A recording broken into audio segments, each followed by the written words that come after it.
Okay, it's 6 o'clock, calling the Norton School Committee Wednesday, March 26, 2025 to order. First up is the Pledge of Allegiance.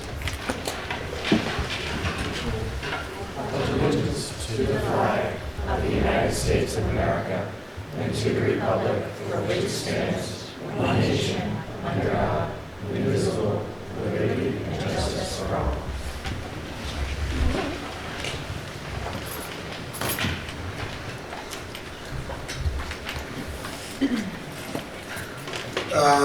The meeting is being recorded by Norton Media. If anyone else is recording, please just let us know. And the first up is public comment period. I know we have a big audience, but I don't think anyone's here to speak, so we'll pass on that one. Next is to vote to approve the minutes of March 8th, our budget workshop, and March 12th, our open session meeting. I'll entertain a motion to approve the March 8th budget workshop meeting minutes first. So moved. Second. All those in favor? Aye. Aye. And then second vote for March 12th. Everyone got a chance to review all these, hopefully. Good. Okay. For the March 12 minutes, I'll entertain a motion to approve. So moved. Second. All those in favor? Aye. Aye. Thank you very much. Next up is warrants. I reviewed and approved the following warrants. Oh, sorry. I was wondering why you had two microphones.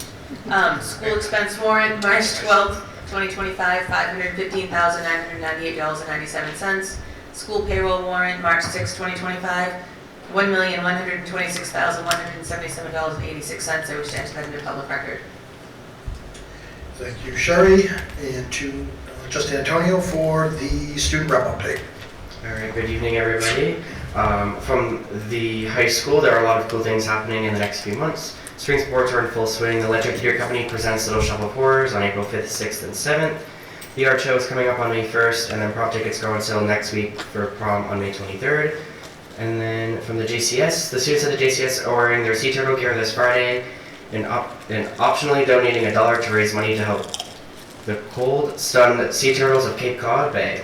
We're also partnering with the JCS School Parent Organization, SBO, to host a school-wide ice cream party next Friday to recognize the work students did as part of our grade level coin wars last Friday. Students at the JCS wore their most colorful and fun socks to celebrate and show our support for World Down Syndrome Day.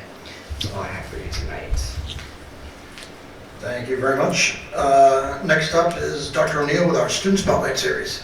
Good evening, everyone. Thank you all so much for coming out tonight. Tonight, it is my pleasure to introduce Mr. Eddie Abdow and his 7th grade scientists. I'm going to give a brief overview, and then I'm going to ask Mr. Abdow and his students to come up and share some of their work with us. Recently, Mr. Abdow and his 7th grade science students showcased their experiments on static electricity and magnetism at the recent STEAM event. With enthusiasm and a hands-on approach, they brought the scientific concepts to life, engaging families and younger students to get involved in the demonstrations. Additionally, they demonstrated the use of hot plates and scales received through a life science grant, showing real-world applications of these resources. Mr. Abdow and his students are here tonight, and would like to invite them up to the podium to share a little statement and maybe some of what was fun about it. Come on up.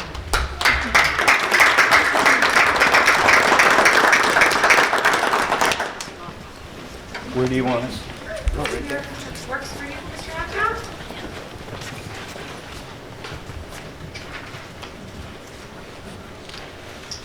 So Kerry Murphy does the STEAM showcase every year at the high school. And when I got the email, I said, boy, this would be fun if we did something like this. And through all my science classes, I just said, would anybody be interested? And these fine children, we'll do it. So I said, all right, we'll have a lunch and we'll talk about it. So we met at lunch. We had a great turnout. We all had great ideas. And everybody said, I want to do this, I want to do this. We let them pick.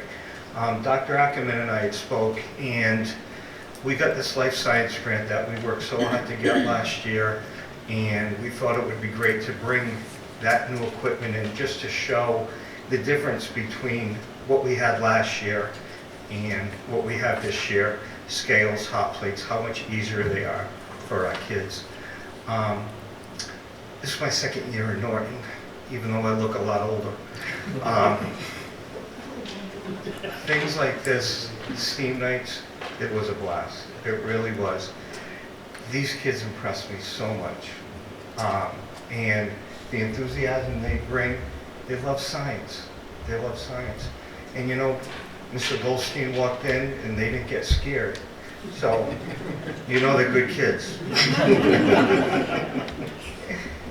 Does anybody want to say anything? Wait, before you say anything, Ford Farrier. Hi. Ford, why don't you just bring the microphone down a little bit, buddy? There you go. Hi.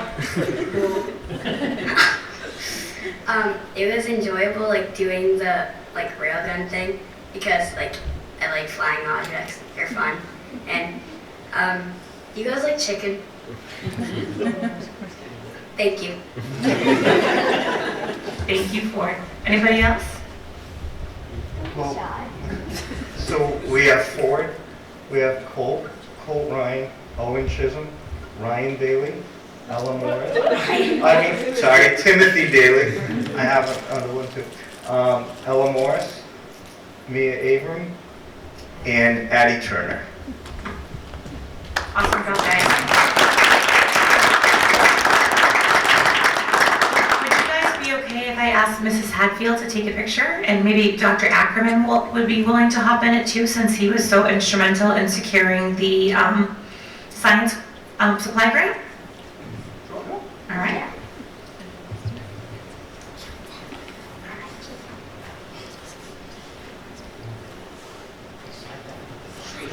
There you go, guys. You might have to just...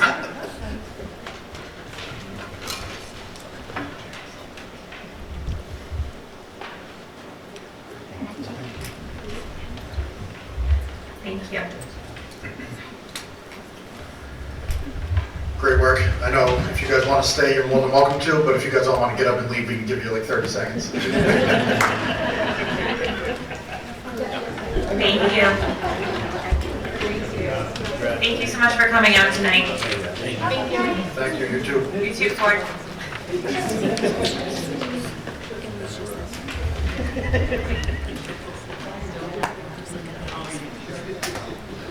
All right, next up on the agenda is school start time update. Dr. Romeo. Okay. Thank you very much. So in December, we gave our first presentation to the committee on what the school start time committee came up with. And I wanted to bring this back to the forefront to share a couple updates with you and to talk about some upcoming community forums and opportunities for staff and families to ask questions about what this could potentially look like. So let me just start by reminding us of what our current times and transportation responsibilities are. Right now, we have the high school and our LG North School that begin right around 7:40, 7:45 each day. Then we have our joint bus run of the Yale and the middle school, and then JCS, which does not start until 9:15 and gets out at 3:35. One of the primary goals of the committee was to take a look at ways that we could get our elementary students more on a similar schedule. Ultimately, because we know there's a lot of opportunity for collaboration, looking at student data, combined professional development, which at the end of the day, we hope would really enhance our achievement for all students. So that was ultimately the goal. We also had a lot of data from families that showed that their youngest learners, at 7:45 in the morning, they are up and they are raring to go, they're ready for school. And at the 9:15 start, it is really difficult. There's also a lot of research and data about high school students and teenagers and those almost teenagers and sleep. So we went into all of this with all of these things that we were considering and tried to figure out the best way to make this happen without, really going overboard financially.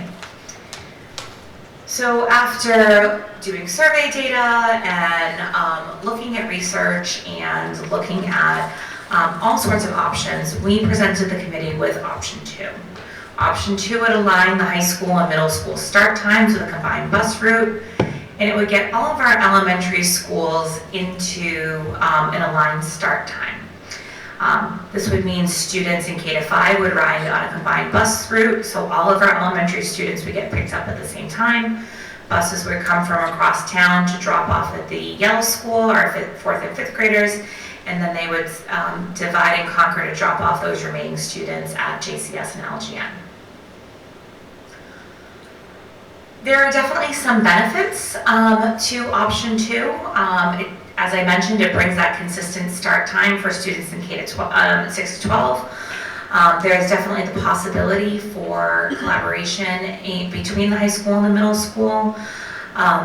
There could be the option for students at the middle school to take some advanced classes if they were on a similar schedule, for sharing of staff.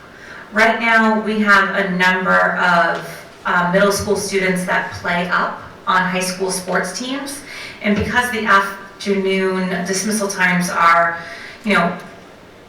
almost an hour off, they're missing a lot of instructional time at the middle school if they are released for games, which makes it really, really challenging. And there's also the potential of, looking at like student-to-student mentoring between middle schoolers and high schoolers. As I shared the elementary start times, this would actually bring all of our elementary schools to a consistent start time for the first time in at least 25 years. The current schedule that we are on has been in play for 21 years. Shared professional learning opportunities, the grade level data meetings. One of the biggest challenges we have is when our 3rd graders move up to the Yale. There are huge inconsistencies between special education referrals and interventions that students are receiving, because there is not that opportunity to really look at the 3rd grade as a whole. We look at it building by building. And then also, intervention planning. This also could have a potential benefit of being able to consolidate some of our specialized programs based on student need. For example, right now, if you are in a language-based classroom, you have to go to JCS. There is not a language-based classroom at LGN. So unfortunately, and same thing with our STEP program. So for families, that can be challenging because they can have one student who needs that specialized program and other students who are at their home school with very different schedules. And then also, option 2 allows our older students to still get out of school before their siblings, which some families do rely on for after-school care. I shared with you what we kind of went into focusing on and thinking about. So there are, of course, challenges to this issue here. The later start time for LG Norris, it does not alleviate any of the concerns that we had about how available students are for learning later in the afternoon. One of the biggest challenges at JCS right now is families saying that their kids are coming home when it's dark out. And we know in those winter months that that is absolutely true. And we also have information from our teachers about by 2 o'clock, these kids are exhausted because they have been up early and, their optimal time for learning is kind of done. We have heard some concern from families about, combining students in grades 6 to 12 on the same bus, or kindergarten through grade 5. So we would need to look at steps for safety. And then there is a financial implication for this as well. If we were to reduce the buses down to 2 tiers, we would need to add a bus at the high school and middle school run. And also, we definitely need to add one at the the elementary run, and potentially one at the high school, middle school run as well. And for each bus, it's about $60,000. So you can see there that is the financial impact. As I know, we are all aware that, we've had some budget difficulties in the last year. And I know that one of the concerns I've received from staff is to put that kind of money towards busing instead of towards staffing is a little bit of a tough thing for us to all kind of get behind. So that is another challenge of this option.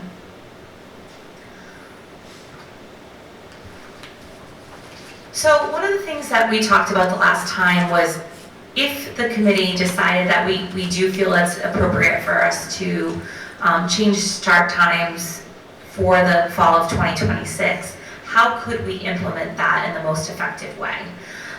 So one would be to have a strict bus registration date for students that are choosing to ride the bus to and from school.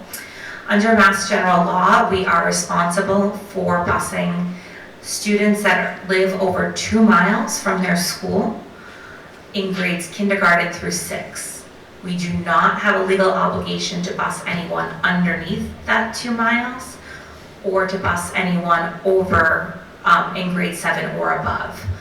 So what we would do is we would ask all students to register. We would make sure that those students that we are required to transport would be placed first, and then it would kind of come on a first come, first served basis for any leftover seats. We would say that students that do not register by the deadline will not be guaranteed busing, only in cases where there is room available for them on their route. So that would be, if we did that we could do that across K-12, or we could do that across just grades 7 to 12. And then another option for implementation would be a 2-year rollout. And I changed this a little bit from the last time you guys saw this. So this new proposal would get 4 out of 5 schools on their new timeline in year 1. Previously, we had the high school and the middle school, just as you see here, and then we tried to get JCS and LGN together, but that would have meant a very late start for the Yale just to move back up to 8:35. And to move the Yale for 1 year, for those teachers and students, it just doesn't make sense. So this proposal looks instead at moving, this would have the high school and the middle school, those would be their new times moving forward. The Yale, that would be their new time moving forward, and the LGN, that would be their new time moving forward. And JCS would stay at their current time for that 1 year before rolling over to the next year if we needed to do a 2-year rollout because of the financial concerns. Any questions on that before I move on? Nick? By doing this rollout, what is the savings looking like and why? So ultimately, you would not need to do the cost of 2 buses in 1 year. So instead of putting $144,000 towards this all at once, you would add 1 bus in year 1 for the high school, middle school run, and then you would add the second bus in year 2 for the elementary run. And so it really is just splitting the cost because you would have the first bus built in your budget for the following year. So would we have to add a bus due to increased ridership? Based on our current ridership now, we would not be able to accommodate the number of students that ride with only 2 tiers of busing. So right now, when you think about our tiers, we have the high school and LGN on one. LGN is a very small school. High school, a lot of juniors and seniors drive. Then you have the Yale and the middle school together, which is our very, very full run. Every single bus is pretty packed. And then you have JCS, which has more students than LGN and a little bit of a, higher ridership as well. So to get those 3 elementary schools together, or to get the middle school and high schoolers together where they're bigger kids, you would need to add a bus at each tier. Unless you go with the bus limiting and we keep the numbers that we have. Well, another option is if we talk to our provider to see if they have the separate style bus that allows for more capacity. Because those flat nose buses allow for 83 passengers legally. So instead of maybe adding a bus per se, if we get them to swap out a conventional versus a flat nose, and we identify the routes with higher ridership, then we may have more cost savings if they have those in their fleet. That's a great idea. We can look into that. Ultimately, if I was to give you guys a recommendation for the rollout of the time change, this would be the last one I would ever recommend, because it potentially sets you, number one, you need to have the finances in place in two spots. And it sets us up for a situation of what happened 21 years ago when we told JCS, well, we didn't tell JCS, but when JCS was told this is going to happen for a year and they're still in the same place 20 years later. So that is my biggest hesitation. I am going to be doing a few upcoming events, but before I talk about those, I do, the last time we met and talked about this, I had also said to the committee that this may be an issue that we say now is not the right time. And the reason for that is simply because of some of the new building that is occurring in town. As we know, we have a big subdivision going in on Pine Street where the students there will all be at LGN. We have Norton Links, where that is a JCS elementary school, and then several other projects that are kind of hanging in balance at the moment.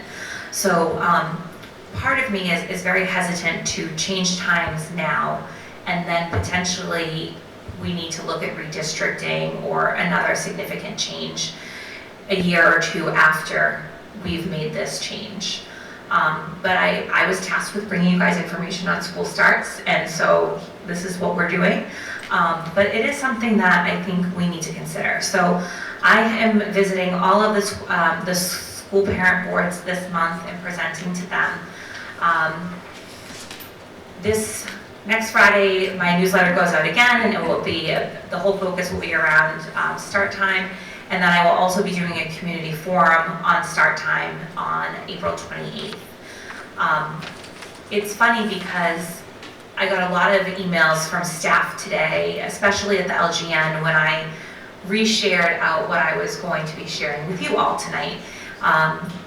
And obviously that staff has a lot of concerns because they would be moving from an early time to a late time. So I think it's really important for us to really look at all the factors. If we were in a perfect world and money wasn't an option, we could get all of our elementary schools at 8 o'clock, and then you had middle school and high school coming in at 8:20, giving the kids a little bit more time for sleep, but also not making them super late in the afternoon. That would be ideal.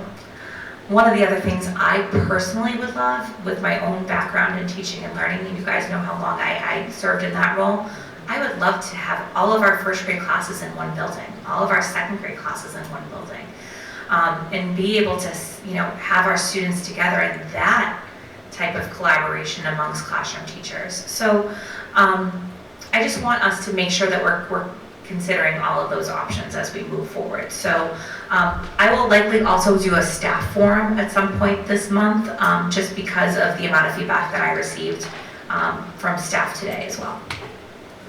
I mean, I think for me personally, like when we tasked you with this undertaking, for me it was less about the start times per se, more about that redistricting component, because we had a couple of meetings where we had looked at this potential growth that's going to happen in the next couple of years, and realizing at that point that LG would not be able to accommodate it.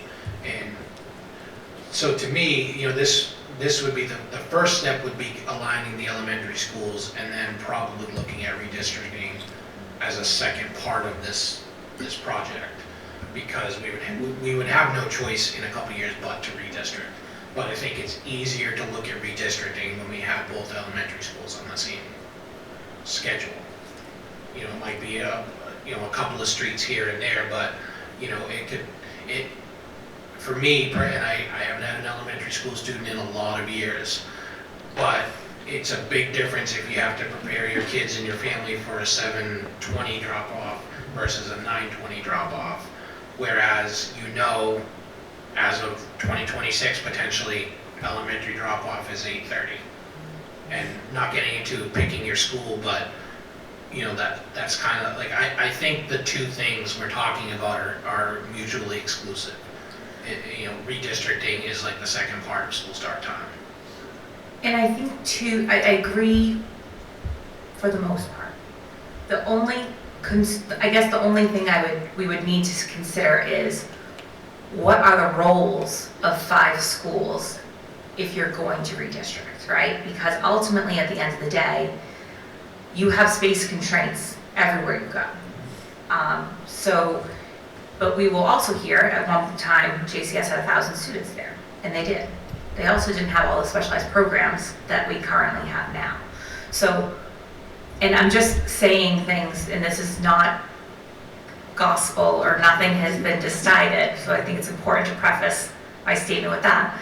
I mean, if you decided to say LGN is our smallest school, that's where we're going to put Little Lancers in all kindergarten students. That could have a different, like that might, the start time there might fluctuate, where you might have, and again, JCS is first, second, third, and the LGN is still 4 or 5, or, you know, I don't know. Or we have 2 1 to 4 schools and the 5th grade goes to the middle school. I think a lot of those things could potentially have an impact on the start time too. Like if LGN was just preschool and we weren't required to transport those students, then that takes a little bit of the pressure in terms of it getting to a 5th building. So I think there's just some unknown factors, but I do agree with what you're saying, Nick. Sorry, Dan. I know your name. I'm okay. Nice job. Anyone else? Yeah, I kind of agree with Dan. I feel like they're 2 separate things, but I also feel that what we're trying to do is do what's best for our students, you know? And I don't want to get stuck in a thing where we're going to wait because, oh, we might be adding housing, or, oh, we might have to redistrict, or, oh, we might have to do this, while we're, you know, going 1, 2, 3, whoever knows, you know? Like you said, no one thought this was going to last 21 years, and here we are. So, I mean, that is just a little bit one of my concerns. I mean, I'm under the impression that I think from a Norton community standpoint, I hate that the Norton Middle School kids are leaving class early to go to a sports game. That to me is absolutely crazy. You know, we barely do that. Very rarely do we ever do that at the high school. Never mind, now we're bringing in middle school students who are, you know, need to be there more so than maybe anybody else in all of our schools. I absolutely hate that, you know, we're bringing kids up to the high school level, and because those times are off, you know, this is where we're at. Again, we also don't have an unlimited checkbook, so I get both scenarios here. I definitely do not like the double rollout to save $63,000. We don't know who's going to be riding. We have, as we all know, we kind of have a history of the middle school, you know, where kids might ride in the morning, but they don't ride in the afternoon, or they ride for a quarter of the year, then their 2 sports start up and they don't ride the rest of the year. You know, so I wonder if there's some other ways we could look at this to potentially save. But also I agree with you too, Jen, is, you know, $144,000 is, give or take, 2 teachers, you know, 5 paras, whatever that number may be, that, you know, now you're dumping it back into transportation. But unfortunately, our job is to do what's best for, you know, the majority of students. That's how we have to operate. So to me, I would kind of like to go ahead and take the recommendations and figure out where we want to go with them. I think there's kind of this timeline up here as far as, you know, community forum, newsletters, you know, hearing out from our staff and whatever. No one likes change. We know that LG teachers aren't going to like change. I get it. I would much rather be at work from 6 to 2 than 9 to 5. It is what it is, you know. So again, I would not want to be at work. I think my biggest concern, Nick, and you just hit the nail on the head, is like we're trying to do what's best for students. And I don't know if option 2 is getting us to what's best for students, or if we're doing the best we can with the constraints that we have. And so that's where I'm a little bit hesitant to like really put my back behind something. We need to change start times to get JCS and LGN on the same playing field. We have been having this conversation for a really long time. If other people have other ideas of ways that we can make this work, I please, like, email me, call me, like, I just don't know that this is the best. It was the best of the options we had, but I don't know if it's the best option. And I'm being just very honest and frank with all of you as I try to be with my staff. And No, I mean, I agree. And I feel like JCS, we definitely need to move up that start time, for sure. I mean, that's it's a huge difference from LG. And in this scenario, it's moving you guys about 25 minutes. Yeah. Which even that 25 helps. minutes is 25 great. minutes Like, helps. it's better than nothing, but it's not the ideal of what we wish we could do. Yeah.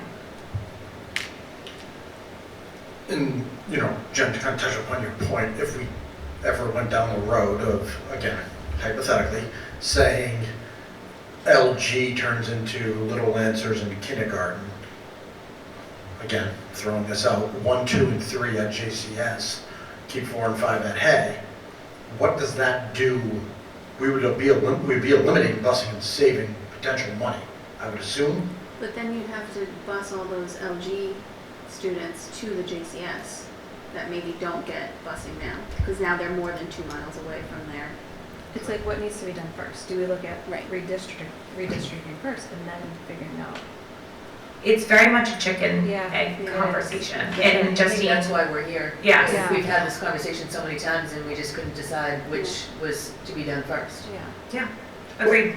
I mean, I guess the next piece then is, maybe we, this is a very slippery slope to go down, but like, is the next piece then looking at combining schools to a certain degree and moving people around, and that is a whole different ballgame to, and a big can of worms to open in terms of, you know, our first learners are coming in who've been used to doing kindergarten, whatever, for the last, who knows how long, 85 years of where they're going and what side of town goes to what school. And now it would be, you're gonna actually be at the LG to start your Norton schools, then you're gonna move to JCS and you're gonna go through all 4 schools, or 5 That's how it rather, used to you be know. though. So my kids went to preschool at LG Yeah, mine and as then well. went to JCS for elementary, so it used to be like that. But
So there's no vote on the calendar, on the agenda for tonight.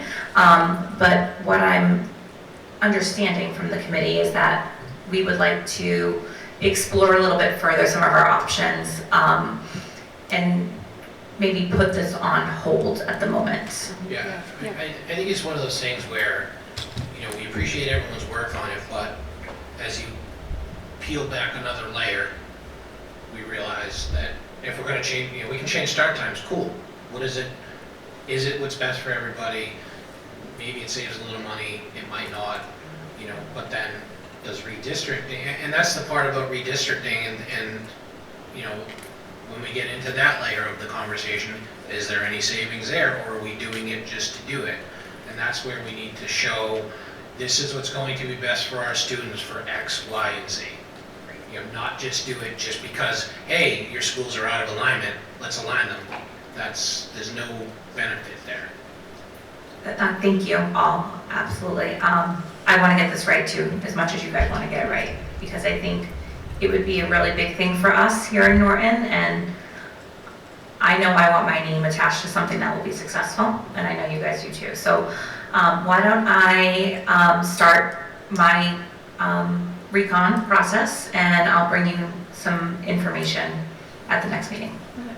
Yeah, I think that was my last point, is like, I just don't want it to be slipping through cracks, if you will. So if it's something that we can kind of get a timeline on, I think that would be ideal to kind of make sure we stay on. Summer's going to be here quickly, then it's fall, and it's, I don't want to be back in a situation in 2027, 2028, being like, oh, we've got, Yeah, so I'll definitely collect as much data as I can, and I'll give a update for the meeting on April 16th.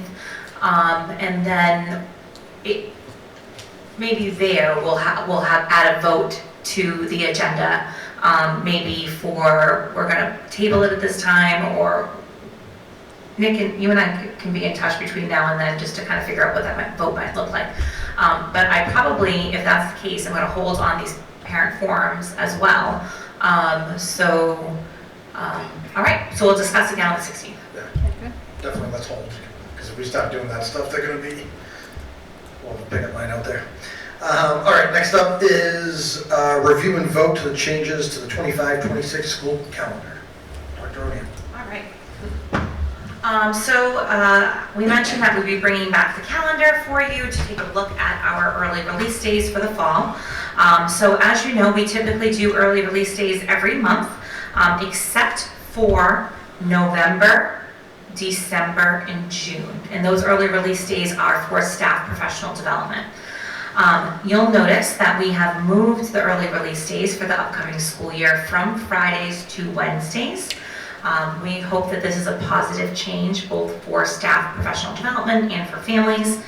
And they are being consistent with the last week of the month, except for March, because that last Wednesday backs up to elementary conferences, and we knew that might be a challenge for families that week.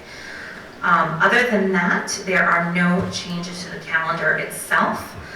Everything else is as previously voted. First day on September 2nd for grades 1 through 12. First day for kindergarten is the 3rd, and then first day for Little Lancers is the 4th. With no snow days, we will be out on Friday, June 12th. Questions from the committee? I'm curious, do all towns do this like once a month, half day situation? Unless they have a large number of professional development days built into their contract. So I'll give you 2 examples of local communities. Foxborough, their teachers work 185 days. Students come to school for 180, and then they have 5 full personal days. Oh, yes, thank you. Not personal days, professional development days. Yeah, sorry. So they do not do any early release days at all. Those teachers come and they do those extra days. My own children attend school in Mansfield. Their teachers work 182 days, and they have 1 professional development day a month as well. So, Like the early. The early release days, yes. so I know there's two districts I can speak of just from my professional experience in my private career. There's a school district that I service that the high school has a day a month from September to April that is a half day. So they have one a month. There's a school district in another part of the state that has a half day every Wednesday. Every Wednesday? Every Wednesday of the school year. But that's, yeah, there's a story behind it, but I won't get into it. But so, half days are, like one of my school districts that I serve has 6 half days between their 5 schools in the month of April. And 3 of them are in the same week, but it's just different schools. So half days are kind of a weird thing for some schools. But it's not always one a month or something like that. There's multiple scenarios. Brian, I guess this would be a question for you. So we have 10 district-wide early release days. If I read this correctly, we have 1 additional day for Norton Middle School for, I believe, conferences. We have 2 additional days for, call it K through 6, or K through 5 rather. And then we have 4 probably around high school exams. How much, like with those 10 days, are all 10 of those days, half days, all PD? Not November, No. December. Sorry. Some of them are for. No, there are days there that are for conferences, for parent-teacher conferences. So how many? The November date is the Wednesday before Thanksgiving, that's a half day. The 23rd of December is a half day before the break, and then the last day of school is a half day. So there are 7 half days for professional development. So on those half days, so we'll call it 1.5 days if you add those 3 up. The teachers are out early too? Yes. Okay, so we're giving them 1.5 additional days of paid time off, however you want to shake it out, because it's counting for a full day for them. So the last day of school is a full day for staff, because they close up their classrooms. But the half day and Okay. the So 2. December and the November, yeah, so 1 day. So they're getting 1 day for free. Okay. And then, so Brian, from your standpoint, the 7 other days, half days, are all PD. They are. So we have 3.5 full days of PD, plus the one at the beginning of the year. So 4.5 days of PD. Okay. And is that too much, too little, right on? If you're asking me personally. I am asking you personally. I think in order to really maximize the time, the more full days you have, the better. As we kind of saw with the school start time, with the disparity in time between LG and JCS, in particular with looking at new curricula and the value of having educators together, we make it work because we have great staff, but logistically, it takes some planning. And as someone who planned PD for 12 years, I'd say it's not enough. And I only say that because, as Brian said so eloquently, and he's so much better at that stuff than I am, it's really, really challenging to get, especially the elementary staff together. And there's just simply not enough time in the day. When you consider a brand new math program 2 years ago, or last year, and a brand new math program this year, K-8 ELA program this year, that takes a considerable amount of time. And there are often, like Brian plans coaching days on other days that are not PD days. So teachers might get coverage for an hour and they're involved in a coaching session during the school day. Or we have consultants come in and watch people teach and give them feedback. So there are other PD things that happen throughout the course of the year. Again, if we're on our dream dream things, I would love to have 185 days like Foxborough does and be able to kind of spread them out throughout the course of the year, but that's not what our contract is. So then my next question would be if, like PD in May 27th, April 29th, the year's almost over. What are we doing for PD?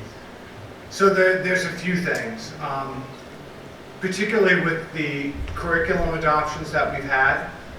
You have to be intentional about having 3 to 4 planned longitudinal offerings for people, one of which is towards the end of the year, because you want to make sure that the educators leave for the year feeling really confident and kind of closing out. So without question, that's one of the huge values of having something towards the end. And then in May, we typically devote some time to transitions because you have students moving from grade to grade and school to school, and trying to ensure that information travels smoothly is really important. Are we obligated as a district, or like, does the state have some regulations on like how much we need to offer professional development, or how much the teachers need to, like whatever they need for their professional, like how many hours do they need, I guess, out of curiosity? So there's not a set time. However, teachers are responsible for getting, professional development points in order to renew their license. And we are obligated to provide professional development for anything that we're going to ask them to do. So if we're implementing a new program, we need to provide the training. If we're going to ask them to use a trauma-sensitive approach to working with students, we have to provide the training. This year we rolled out a new IEP, which is required by the state of Massachusetts. That took up a considerable amount of professional development time with our staff, and that's something that's still ongoing. One of the challenges with our current, schedules, the way that we have things working, we don't have common planning time for teachers during the course of the day. We don't have time for teachers to look at student data and to have data meetings. So we use our PD time for all of those things. Yeah. There's just not enough time in the week or within our contractual time that we have our teachers to be able to do those other things. So as Brian said, it takes a lot of careful planning to kind of get everything into those half days as we have them now. I would hate to see us give up some of those without us adding a day to the calendar. Right. I've said it And I know it's before. hard for families. Right, I've said it before, and like I've had a lot of people in the community like, this is it's tricky scheduling wise. And then from a Little Lancers perspective, those PM kids are still now they're paying the full tuition, they're paying like everybody else, but they're losing those days. I don't know who's going to kill me for saying this, but there was a year where we, it's gonna be Christine that's gonna kill me. We flipped back and forth, so like AM kids would miss 1 month, PM kids would miss another month. I don't know why we don't do it. We did that so long ago when my kids were there. Okay. I was gonna say my kids are there too, yeah. You All were right. there. Yeah. Yeah. I don't know why we stopped doing that. I was not involved in that conversation because I was in my previous role at the time. But it's something that we could look at. I mean, I'd love to, I understand professional development, I think it's fantastic, I love everything about that. The half days are just real tricky. I'd really love to see full days. The half days for November and December, in June, absolutely, done. So, you got me sold on those. Other ones are just real tricky. I get it. So from a standpoint of, and again, obviously, we're in teaching negotiation contract-wise, so we gotta be a little careful here, but how do we, okay, so we have 3.5 PD days tied up in the 7 early release days. If we made that 3 full days, is that enough? Is 2 full days, rather than separating them out being by half, trying to get half of LG teams down here for this meeting, how much, if we hypothetically said, hey, we're gonna do a PD in the beginning of the year, throwing this out, election day is gonna be teachers only, no students, and then we picked a random day, I don't know, tagged on April break, whatever. Would those 3 days of PD be enough?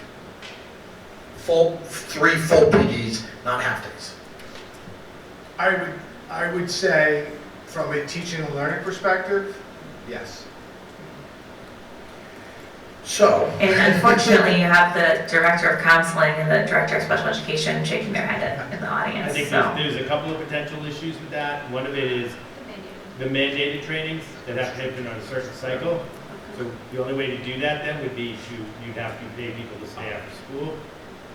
So that, because it's a cycle, not everybody's on the same cycle, so that's one piece. And then there are certain PD that teachers need to get the PD, they need to implement it, they need to come back and follow up at the next piece of it. So we just did calming corners, for example, and that took a number of sessions over time. So it's not something we can do boom. And so when you get with the more, I hate to say it, the more complicated situations that we sometimes get involved in, Yeah. I think it becomes a problem, is that there's not time to implement, coach, review, implement the next step, and do it again. So that would be my concern of just having 3 big chunks. But- If you're gonna do it the way that Foxborough does it, where you have more time, then maybe that would work. now, but from your standpoint, I think it's a common corners.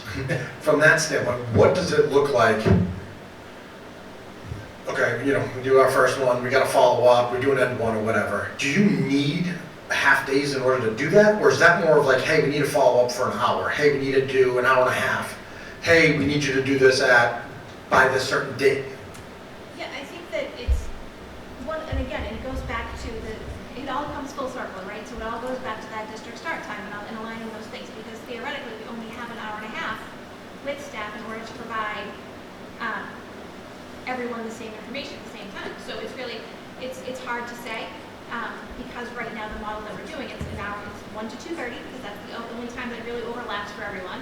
And then but if we had a larger period of time, maybe we'd be able to do it for some things, we'd be able to get more done in one time, and then have one follow-up versus having the series of 5 that we have right now.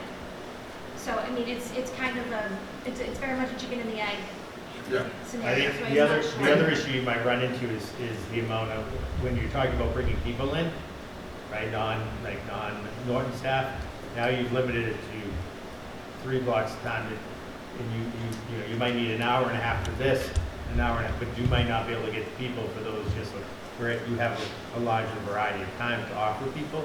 So that's, for example. And I think, unfortunately, I would love to do the full days. It's going to have a financial impact when it comes to negotiations. Right. Totally.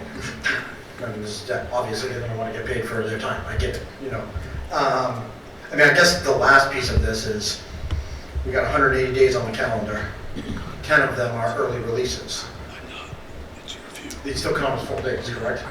We do, and we also meet the minimum hours as required by the state. It's 990 hours for middle and high school, 900 hours for elementary.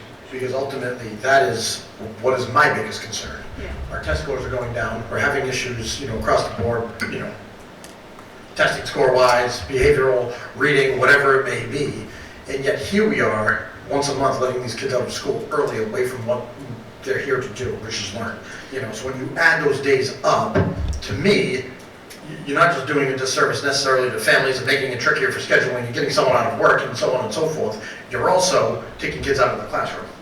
But, I mean, to counter that point, we just looked at new curriculum to adopt to hopefully enhance our test scores, and now we need the teachers to train on it. So it's that chicken or the egg conversation is no one's going to work for free in any scenario where if we say, this is your new curriculum, take a couple hours on a Friday night at your house and learn it, it's not going to work. So we have to give the teachers the tools to succeed. So there has to be time granted to do that. And, I'm kind of out of the conversation because I have a child that I can just say, you have a half day, find your way home. So, and I get that, but half days aren't anything new. They've been around since the beginning of schools. So I mean, it's an inconvenience for sure. I remember it was an inconvenience when my kids did have elementary, early release days. But there's no other time. It's not like we don't pay overtime or anything like that. Teachers probably do, I guarantee, work on their own time and they don't get paid for it. We can't keep adding more work for our staff to do on their own. We have to support them, and this is the time we would have to use to do it, unfortunately. And, research shows the biggest indicator of student success is a high-quality teacher. So making sure that we're giving teachers the appropriate PD is hopefully going to improve some of those other things. Yeah, and again, I don't want to take away PD days. That is not, I do definitely not want to do that. But if we're only getting an hour and a half of PD for every half day, that doesn't make much sense to me either. Well, we only have an hour and a half of crossover time between JCS and LGN. So sometimes we're saying, okay, this is going to happen in this 90-minute block. But before that, LGN is doing these other things, and JCS is doing these other things. It's closer to 3 hours of every PD day. It's just the collaboration time is hard Yes. because of the different start schedules.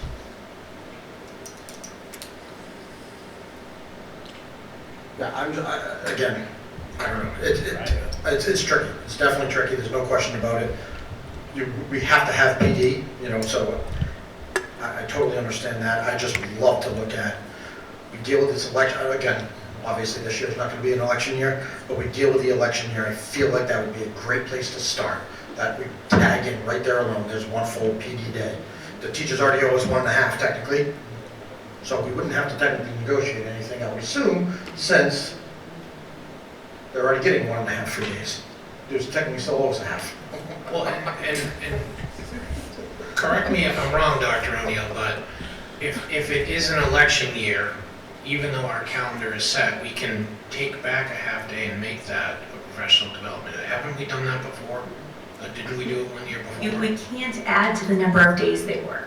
So we would have to just, at the end of the so school for year, example, we'd we've say- just closed school on November 6th, and everyone who works 12 months comes to school, and everyone who is, a 182-day employee stays home. And we add a day on at the end of the year. Ultimately, hopefully we don't have to always close for election days. The last couple have, we'll only close for presidential.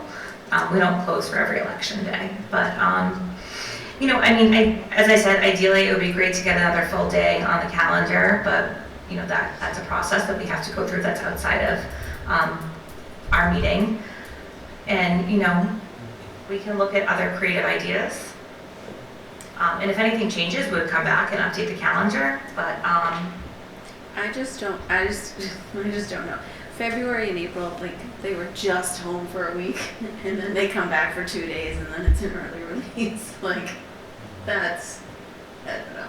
but they missed you so much. Yeah, yep. And I do think it's important too, because I'm very lucky because my mother-in-law, I don't have to get out of work, I don't have to deal with any of this stuff. My mother-in-law takes my kids, so it's not coming from that place either. I'm not really inconvenienced by half days.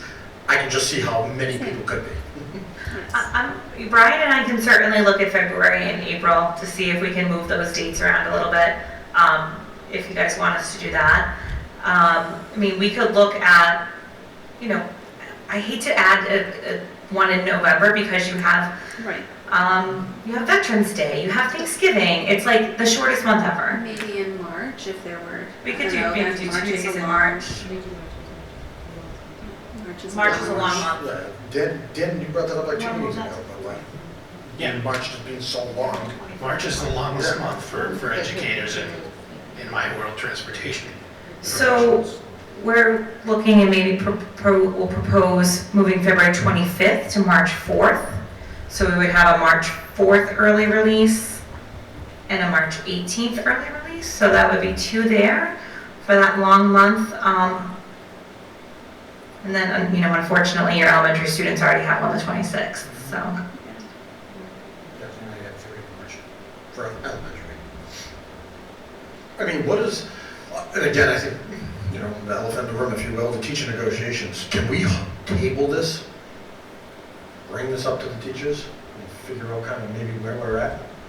You guys can do whatever you want. Well, that's not the case. Well, in terms of tabling or voting, you can say, we want to, you know, we want to get further along in negotiations before we, you know, have this conversation. I mean, I would look to the moms, I think. This is me because, like, I don't plan out till September. I don't know, like, what does it look like from a family standpoint of, like, hey, the sooner I get the calendar, the better? Is it something that can wait? I mean, it's definitely, I mean, my calendar's planned out for like 6 more months, so it's the sooner the better, but I think it needs to be right. Yeah. I mean, I think that's the general consensus when we've looked at school calendars in the past, and that's why we went a few years back. I believe we went to a 2-year cycle for that. Because people are planning, you know, back when we had Good Friday, is Good Friday before the holiday, before the April break, I can get an extra day and go somewhere else, you know. So, I mean, for families, they want to know as early as possible. But if we table this till next meeting, is that even enough time? Well, I mean, it really depends on what everyone's hang-up is. I mean, we need to give them professional development, so we have to do it as a half-day, because it's not an election year and we can't give that as a full-day PD. So if the hang-up is just, and this is where I'm looking to you guys, like, I guess we basically want to know if we're voting yes or no. If not, why are we tabling it? Because, you know, half days is when teachers become available to collaborate and learn new curriculum.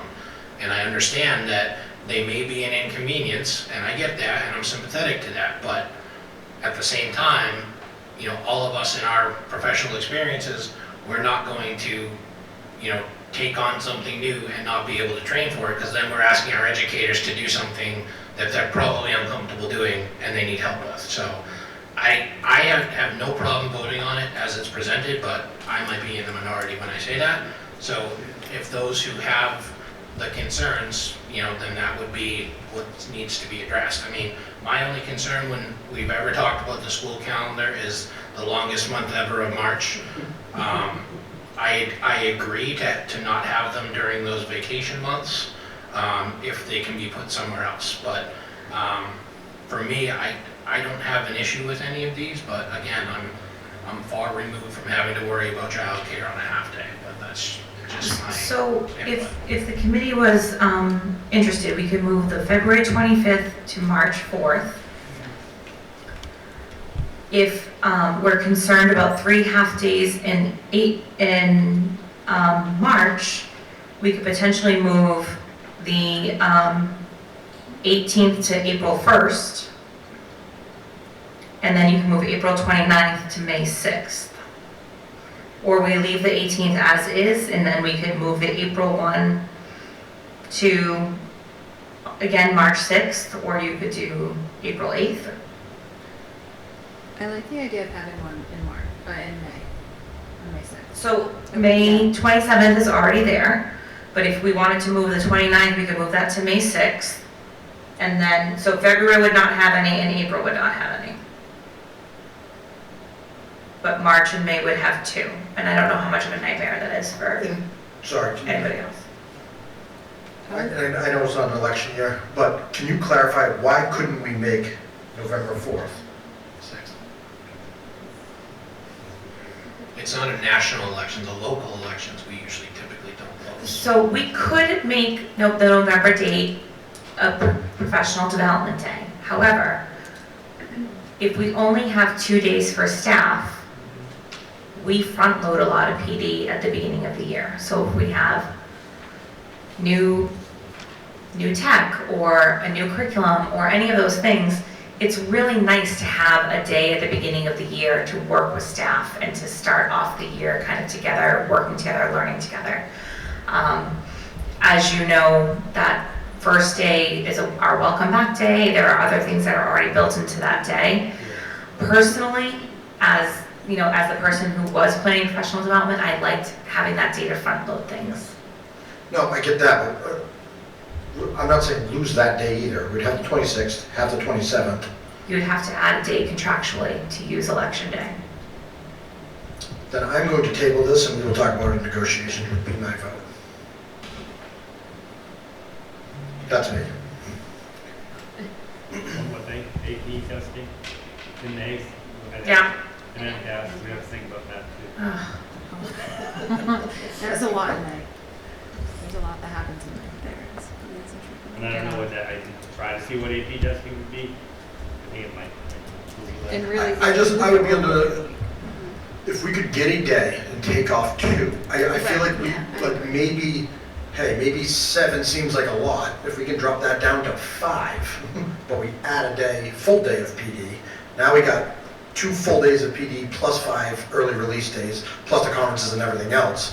From a parental standpoint, now you're only looking at 5 early releases plus conferences rather than, 7. So can I, just because we've talked about this for a while now, I just want to clarify. So are we worried about parents? That's why we're looking to limit? Well, I think it's schedules, but I also think it's like that whole collaboration piece that we're constantly talking about, and like, there's only an hour and a half between the elementary schools to get that collaborative data and like all that, like, you know what I mean? I just think if there's a way for us to potentially add a day, a full day, and take away 2 half days, then I think that is potentially a better use of everybody's time and schedule. I lost track of. And I don't think it's, Come on. and I don't think it's just parents when we're saying it that way either. Like, I think ultimately, keeping kids in school is a good thing. Like, keeping kids there for an extra 4 hours where they belong, trying to learn in front of well-educated teachers who are doing it, that's what we want, So we're taking kids out to try to give PD, but it's like a double negative. I don't know, it seems odd. It seems odd. It seems like a lot of days. So, and again, yes, there is the idea of behind the families and everything else that makes it even trickier. Well, if we're, I don't see a way, as this calendar is presented, to make 2 half days, full days, and have another extra day for PD, because we don't have that wild card day for elections, like for the national election that we're typically closed. So that's why I think this calendar as presented is for 2025-26 is the best we're going to get, because every other day that we're not in session with school is a holiday or something like that. So we don't have that wild card election day to make that a full PD day and then take away 2 half days. So that's why I'm kind of, this calendar as presented is, not the best we can do, but it's the best with the options we have, because there is no extra day to make a full day for PD and not have the kids in school. Well, we don't have a contract for the teachers in fall 25 yet either. Well, but we know whenever that contract is up, is negotiated fairly, that, unless we're looking to add a day on the teacher's contract, we have 182 days as historically as the contract. We're not a district that has 185 days or anything like that, so that's why, we're here with this. I mean, we could always say, maybe we take 1 out and you get 6, and we move 1 into May. And, so take away the February one, move April into March, and, so you take 1 half day away and make it 6, if that's enough for the administration. Is that one of the suggestions for folks? I don't know. For me, I have no skin in this game. I'm just looking out for trying to hear everybody's opinions and concerns and trying to come up with a solution. That's kind of all I'm trying to do here. Christine, this is, you can just say no. Do we have an idea on what the cost would be to add a day? Contractually? No idea. Like off the top of your head? No. Not really.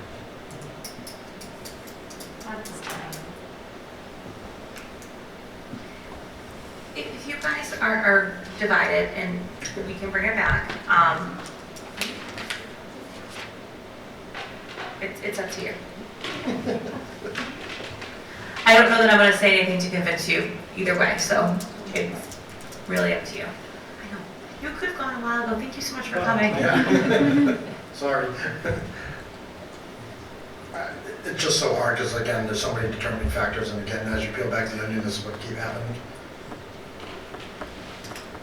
So, I mean, Well, as the chairman, you either call for a vote or yeah, I mean, to table. That's, if I'm kind of reading it, seeming like we maybe table it, well, to try to, then I would get a suggest best, table it. yeah, to try to get a best plan here. Or I may suggest tabling it with instructions to the administration.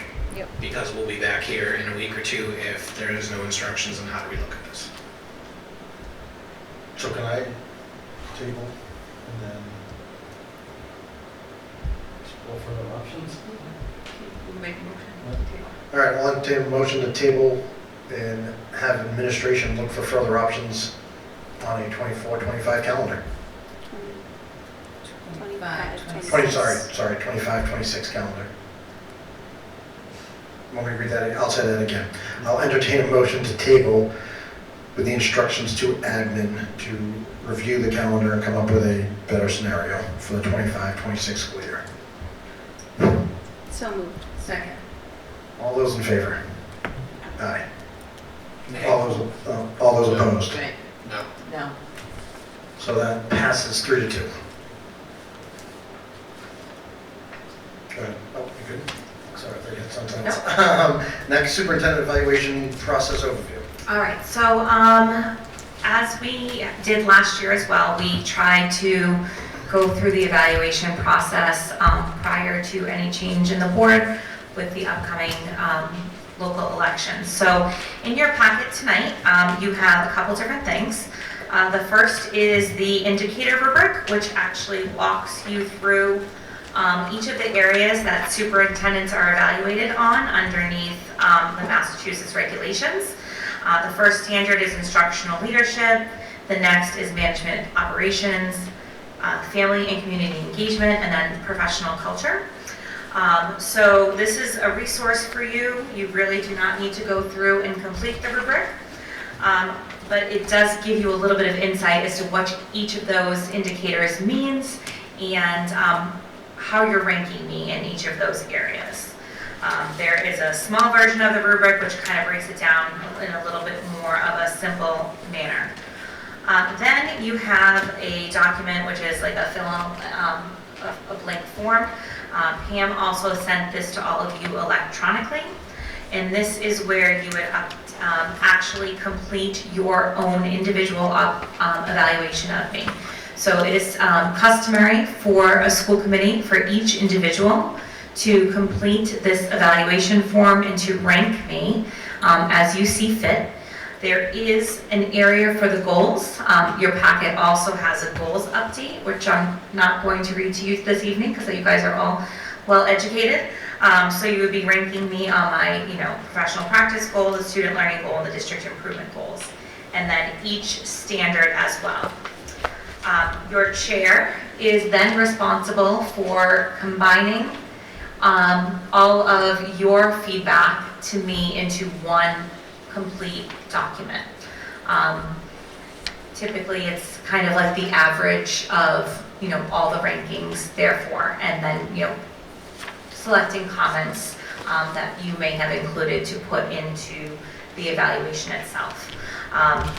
I am the only staff member within the district that has a public evaluation, so I will defer to Nick on when he's going to need your documents from you so that he can do his work, and then what we'll do at the April 16th meeting is we'll review the evaluation publicly, and you guys will vote on my overall rating, and then that goes into, it gets reported to the Department of Education. Perfect. Is there any timeline that we need to be completely done with this by state law or guidelines? Well, if you want to vote on it on the 16th, it would be for then, but it has to be done by June 30th. I mean, it should be done by June 30th.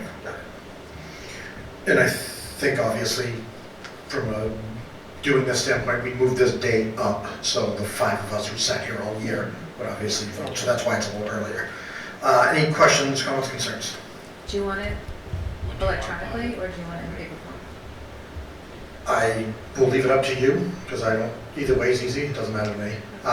So you guys just give it to me whenever. As long as I have, if we're gonna vote on it on April 16th,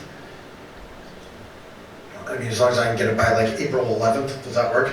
That gives me the weekend and a few days to make sure I can compile them all, take the average and be good to go. So as long as I get by April 11th, that would be great. And then obviously we can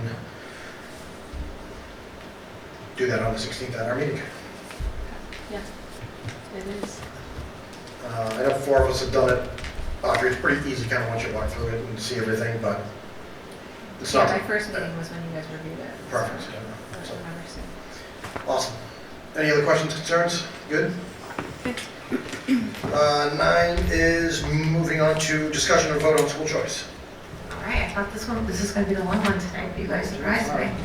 All right, so just to give you a little overview, we currently have 231 students enrolled as part of our school choice program. This is actually down from last year. I believe last year our number when I came to you with this recommendation was 247.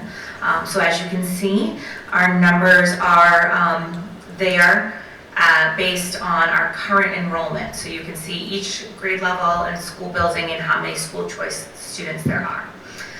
After careful review of class size projections for the upcoming school year, I am going to be recommending the following increases for school choice. These projections allow for some flexibility in terms of allocating any new choice students across grade level sections without overwhelming the resources and materials that we have available. And it also attempts to bring some equity across schools where one has a higher grade level than the other. I also think it's important for us to realize that Norton High School will be graduating 17 students that are considered school choice in the upcoming year.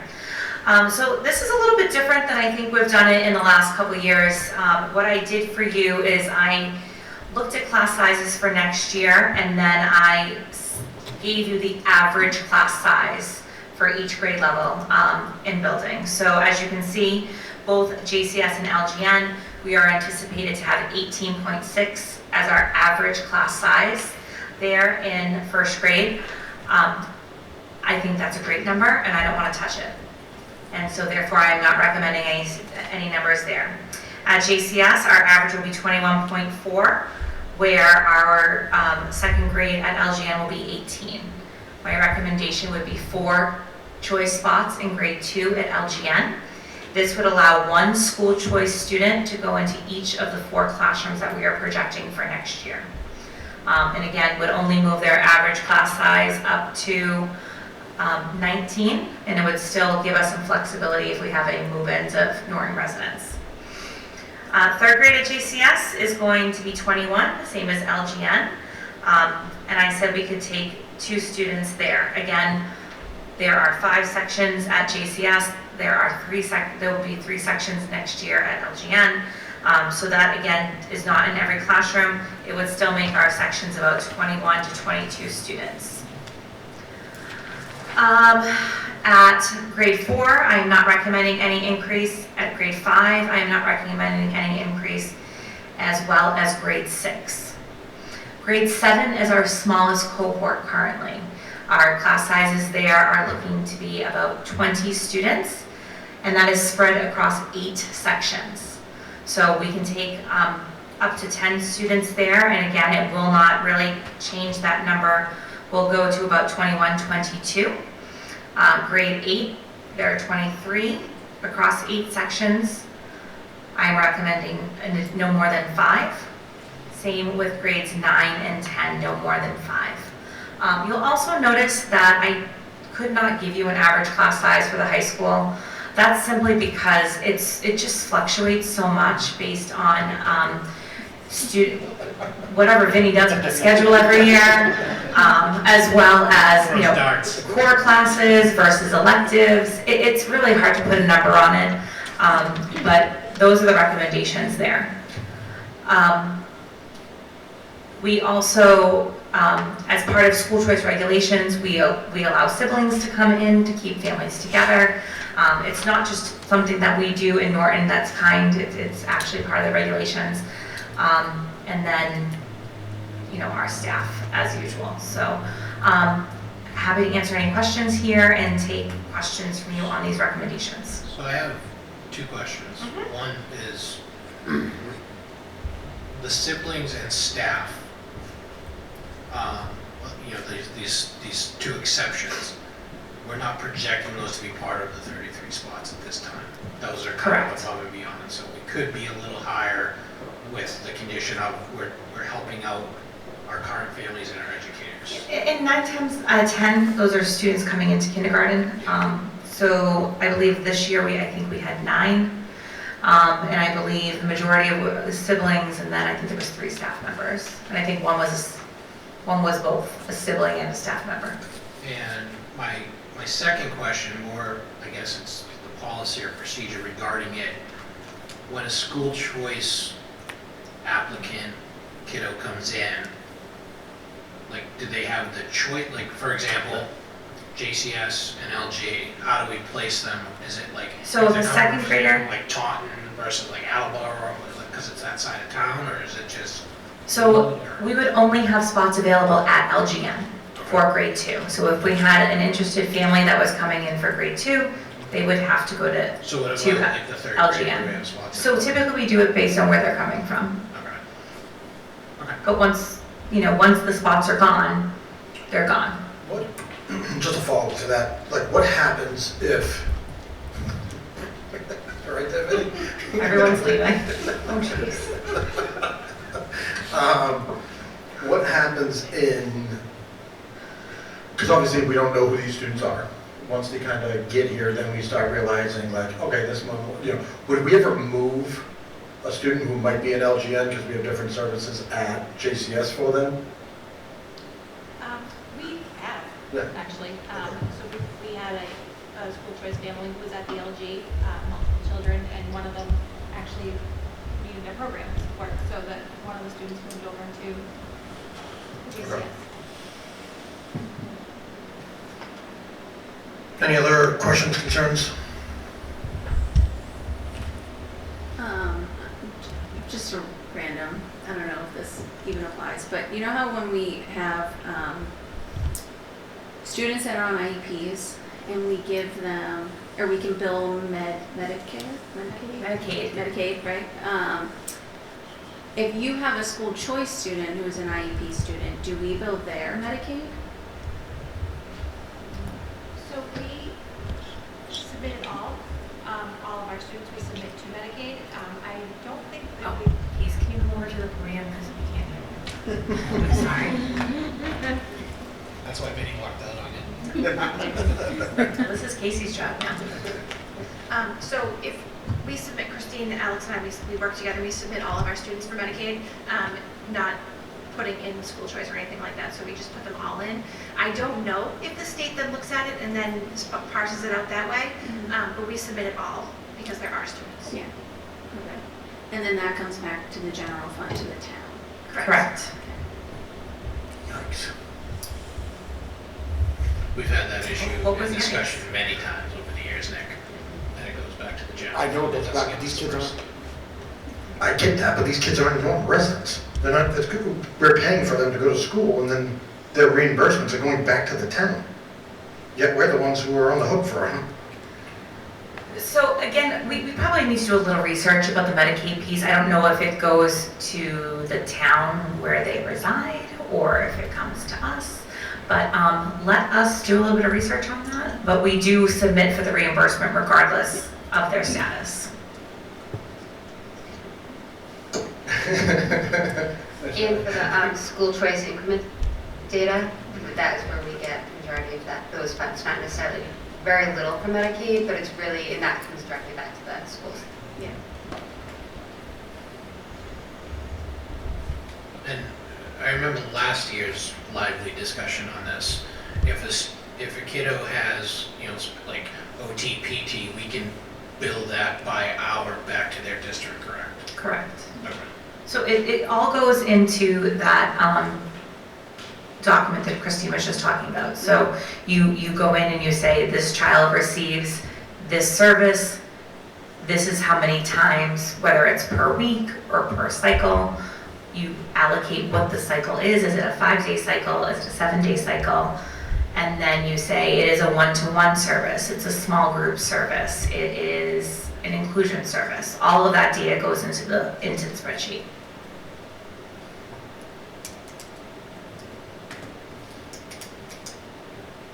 Any other questions? I mean, I guess mine is I think everyone knows how I kind of feel about school choice. Huge supporter of school choice. I hate that the state of Massachusetts hasn't changed the funding around it. It's $5,000, spent $5,000. How I tried to put a bill through that got denied, so I don't see it changing anytime soon. And again, I always just go back that like, yep, you might be filling a seat here, but by filling a seat, we're adding a caseload. We're adding an extra student. We're adding 2 students or 3 students or whatever it may be to our classroom teachers.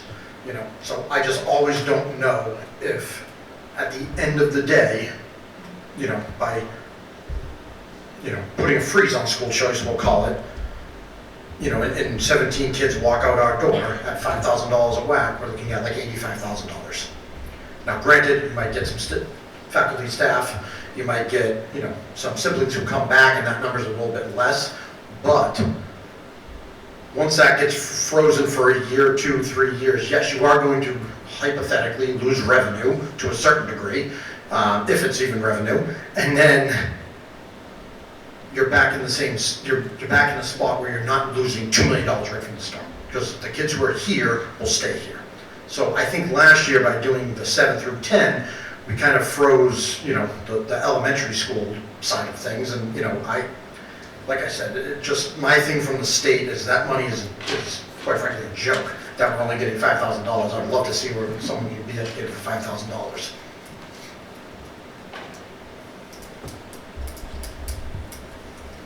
Any other discussion? So I have a question for special ed. So, correct me if I'm wrong, but if we have kiddos coming from outside of the district, we're getting more than $5,000.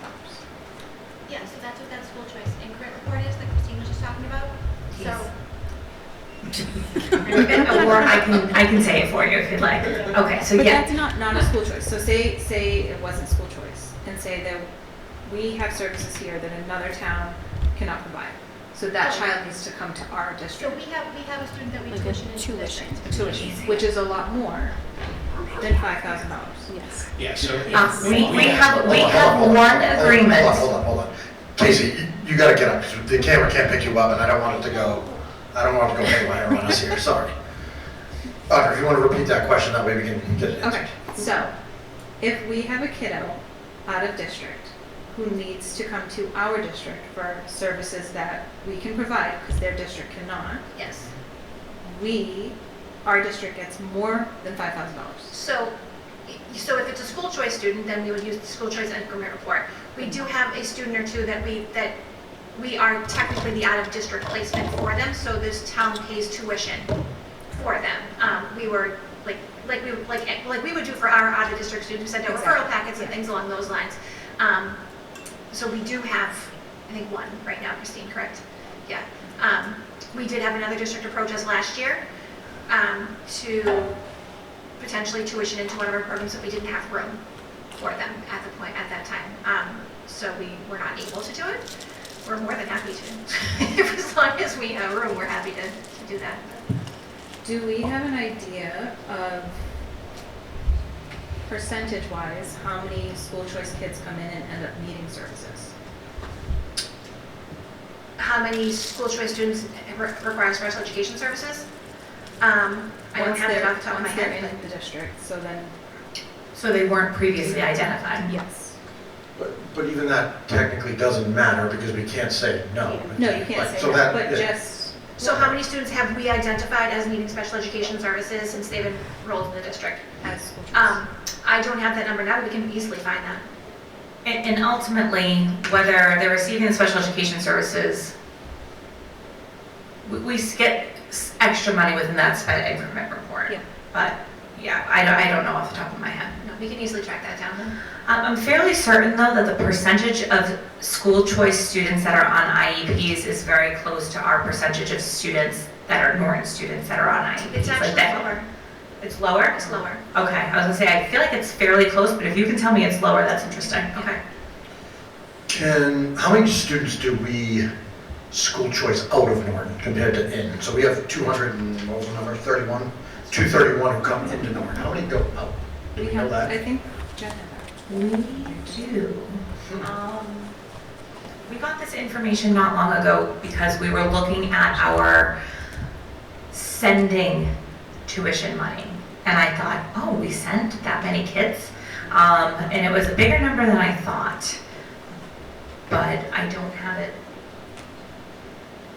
Christine, maybe look at it for us if there's other questions while she's looking. And then, And I could definitely get that to you guys for tomorrow. this is the biggest one I've never wrapped my head around. Why does Norton have 231 and the closest district to us, whether Dart District, Location District, anything else, is 75 from Rockland? Why do we have such We've a been huge... selling school choice really hard for the last 10 years.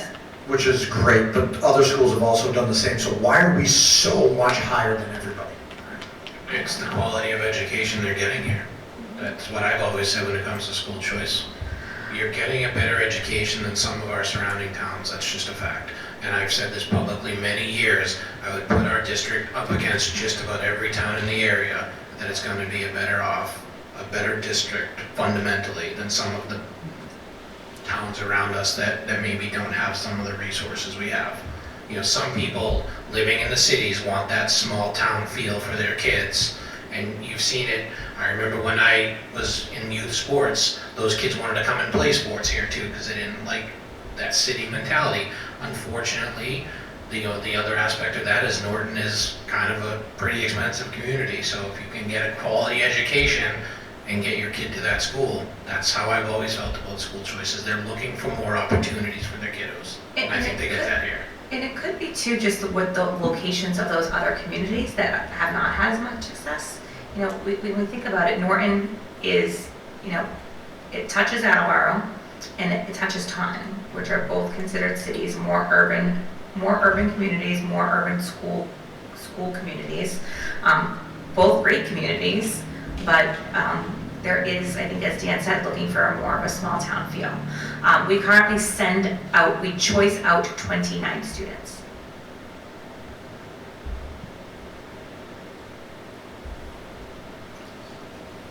So we send out, quick math, 150,000? Give or take? 30 times 5. Oh, the virtual school. Oh, that's another thing. Okay, so that includes the kids that go to the virtual school. They get more money. Don't even start with that. Nick didn't hear that part. Yeah, but that, because those kids who go to virtual school, they get like $10,000. Which is, it's completely backwards. So And this is why I assumed this one was gonna be the longest. it's so aggravating. Virtual school gets $10,000, to have your kid actually go to school gets $5,000. Who comes up with this? I actually have a meeting scheduled with Representative Howitt next week to talk about Chapter 70, if you want to join me. I don't know if you want me there. All right. Nice collaborative approach. Collaborative approaches. Any other concerns, questions here? No. Do anyone want to make a motion? Do you want me to entertain a motion? Entertain a motion. All right, well, I'm going to entertain my motion. I'm going to entertain a motion to freeze school choice for the 25-26 year and bring in... Can't do that. Why not? Because if you are going to not continue with school choice, then you need to have a public hearing.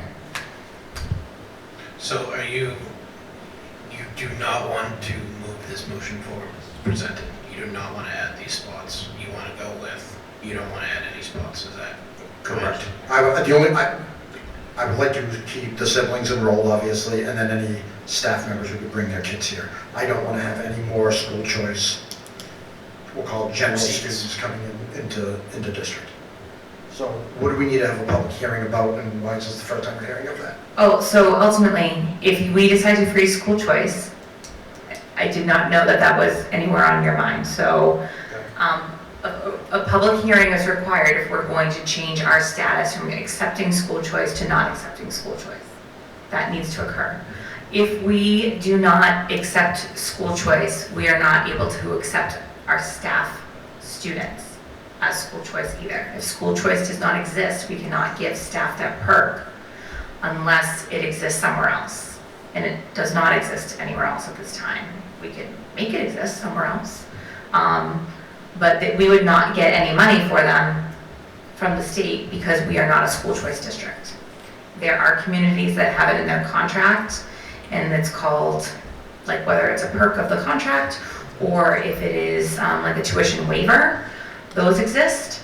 But unfortunately, that is something that we could not do. And I apologize for not giving you the heads up on the public comment. I didn't know this was an option. Can we say we're a school choice community, allow one general student and still allow, is there a way around that? You know what I'm saying? I mean, Like, your numbers are the way around that. So, the numbers that I presented to you tonight, I thought were pretty reasonable in terms of, these are the class sizes and this is the recommendation. If you guys, say we want to adjust this or we want to do something like that, we can. I don't know that you could say we have one spot and be considered, yeah, no, that's. I don't know if you could say we have one spot and be considered a district, a school choice district, or, I don't know, so you could say, So I would like to make the motion to approve the school choice numbers as presented. That would be my motion. So moved. All those in favor? Second. You need a second? Oh, second. Because I moved it. Oh, right. All right, why don't we do this, start over. Yeah. Do the motion again. I would like to make a motion to approve school choice numbers as presented tonight by Dr. O'Neill. So moved. Second. Now all those in favor? Aye. Aye. 2. So that motion's denied. So now what? Okay. so now we have to, Well, is there a verbal opposition? Because Right, it's just, for the record, we would have to have. Okay, so all those, oh, sorry, that's my fault. So all those opposed, please vote aye. So 2 to 3. Okay then, so I think with knowing kind of what happened and having a public hearing and everything else, I don't know if there's something that we can actually vote on until we have more information, and then we're gonna have to settle the public if that's the spot we're going to go. I don't really know So, where to go from what other information is the committee looking for?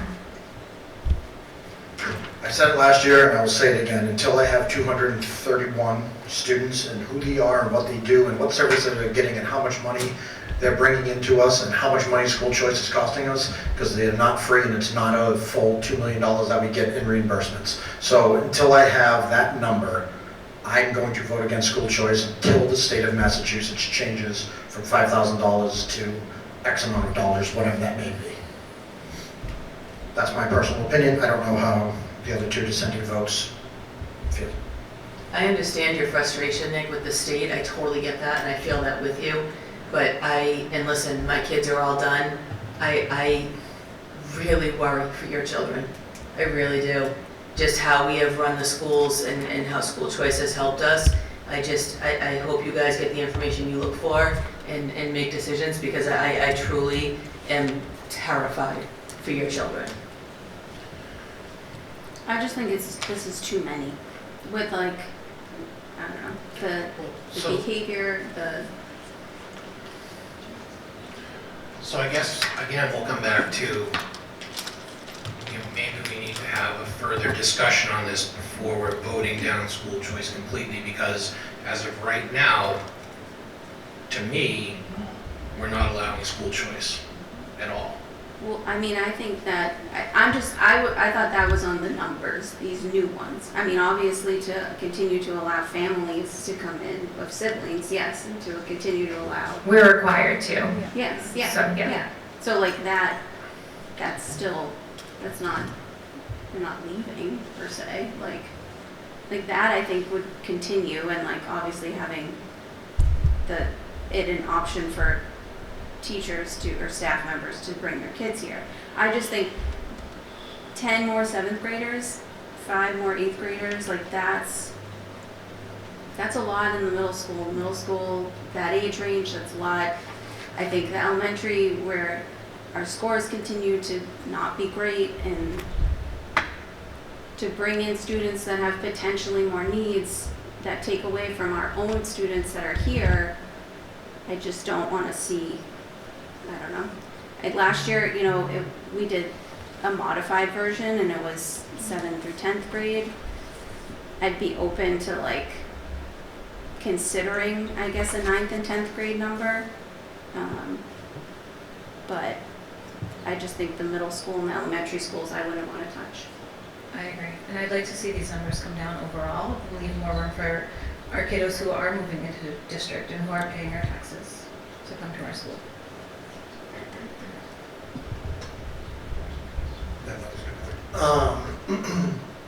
Yeah, I mean, I think not to tie this all together, but tie the whole meeting together here. You know, we're talking about redistricting and potentially adding, and, you know, if we ever did go down the route of, you know, making LG early childhood center, if you will, then like, you know, adding more kids to the classrooms is going to take up more and more space, you know. And again, I know most of these numbers are small enough that, you know, you're going to see a growth in town, whatever it may be, but I mean, Dan just made a good point. You know, I don't know how the committee feels in terms of like, is it a numbers thing in terms of, you know, the additional of what, you know, Dr. O'Neill's proposing? Is it something that people would entertain doing minimum, you know, or coming up with whatever number, if you didn't like the number of 10 and 7th grade, and doing something that you feel better with of 4 and have that conversation offline? Because then I think maybe we do revisit it. But again, I think my feelings have been pretty clear, so I guess I'm kind of just looking for some guidance here. Would we be interested in keeping it status quo for the next year, looking at just grades 7 to 10, 5 spots each, and then siblings? I think it's important, Jen, for the 5 of us to listen to your recommendations when it comes to things like this. You guys are the ones that live this day in and day out, not us, right? Like, none of us are, you know, you're in high school still. For a year. Right, so none of us, well, except for Dan for a year, you know, we don't know, I knew last year, right, because my son was there. So these are the things that I defer to you and your staff to tell us what we can handle. I think, and I certainly understand the committee in wanting to, you know, be more cautious about numbers. From last year to this year, our projections are already down about $70,000 of choice funds from just the students that we have here, because our number has gone down. You know, I thought the 2nd grade one, where you're looking at 18 versus 21, that's definitely the difference between one side of town to the other. And, you know, making those numbers a little bit more equal, that would be 1 student per class. If we wanted to get rid of the 3rd grade numbers, because we're like, okay, 21, that's better. If we wanted to move 7th grade down to 5, and that might be more manageable for people. I worry about $2 million of our budget this year is coming from school choice. And so we need to sustain in some way, shape, or form some of that money, because otherwise we're going to have, you know, it's not going to happen overnight, as Nick said. It's not going to happen all at once. But it will happen. And it's unfortunate, because we all made the decisions that we made at the time when we made them with the best information that we had, and to keep teachers in front of kids. And it's scary to think about not having some of those things. So if you guys are interested in looking at different numbers, I'm more than happy to put that together for you. You can, I mean, you guys could vote tonight based on adjusted numbers. It's really up to you. So can I just ask another question? And this is going to be one of these things where, you know, we may all agree to disagree, and I still care and like every single one of you. So I just want to preface that, because sometimes these things get a little bit heated, and that's not how this is going. But do you guys have a plan for the budget of how we're going to have this money if we don't have school choice? Have you guys, like, is there something you guys know that maybe we don't? I just don't think that, again, Jerry, we spend $20,000 per pupil in Norton. My kid, and again, I get it. I mean, I've had this conversation with Dinesh 2 years ago. Yeah. Our per pupil cost is $20,000 to get a kid in. You know, if you take our budget, you know, and do it out by how many kids we have in school, it's basically $117 a day for each kid to walk into that building. That is our budget in town. With $5,000, it's not enough. And I don't think, I get it, we're looking at this as, you know, just again, did quick math, you know, from 231 is $1.1 million, not 2, right? Now, I get it with the reimbursements and everything else or whatever's coming in, you know, from as far as an actual figure. But for that much money, how much taxing are we doing on our classroom teachers? How much taxing are we doing on special educators? How much taxing are we doing on pupils and classrooms and you know, different classes in the high school and everything else? So I don't know if 1.1 million, again, we're not losing $1.1 million. This first year we're losing 85. You know, and that's 17 kids walking out, none coming in, if we did it that way. You know, so yes, it will be a 12-year, and again, that's a free freezer for 12 years, but it would be a 12-year decrease of $1.1 million is kind of how I'm looking at it. But by that math, if you're losing, which is 85 next year, then that's, you know, progressive. You know, when Dr. O'Neill is stating 2 million, that's because we've been pretty responsible with our school choice and using it for the first probably 7 or 8 years. It was one-time expenses, and then the budget gets tighter and tighter. So what my concern is, if we start limiting this program, is you may see $85,000, you know, next year, but you have to compound that year over year, because if you're a staunch of, you know, the state's not paying enough, so you don't maybe support it because it's, and I'm not saying you don't support the program, I'm saying you don't support the reimbursement number. You have to think 2 or 3 or 4 years ahead, where if no new, you know, kids are coming in, you take 17 less this year, you're not taking in the 33 recommended, and then the juniors and the sophomores and, you know, the freshmen, you know, you're compounding the issue by limiting, you know, the enrollment. So, you know, I mean, for me personally, I've been a proponent of this since it started. I think it started my first year. And again, we've been responsible, but, you know, to your point, we spend $20,000 per student, but the non-school choice students, we don't get a check from the state for those students for $5,000. You know what I'm saying? Like, we get that money. This is in addition to those kids in that classroom. Because we've had this discussion before. We're not closing a classroom because, based on these numbers, you know, we're not being able to have a savings of, you know, X amount. And, you know, one of the things with the 7th grade number, yes, it looks a little high, but that's where staffing was cut last year, because that's the lowest grade we have, you know, enrollment wise, because those 6th graders this year are now 7th graders, so there is a little bit of availability because of a low number. Me personally, and I'm not going to speak for Sherry, but I think she thinks relatively the same way. I don't have a problem with this the way it was proposed. I don't believe Sherry does. If there's members that have a problem with just the numbers, I would say, you know, have a discussion with Dr. O'Neill and say, my concern is this, and then maybe we revisit this. But I don't think in any way we should, you know, try and limit this program. You know, in your scenario, limit the program because of reimbursements. It's a whole separate topic. But, you know, I just look at it as, from the back of the napkin, we're losing 17 students and we're not gaining 33 students. So we're losing money both ends. So it's almost like you're losing, you know, what is that, 50?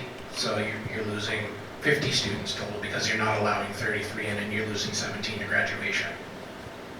Does that make a little bit? Not really, but I get what you're saying.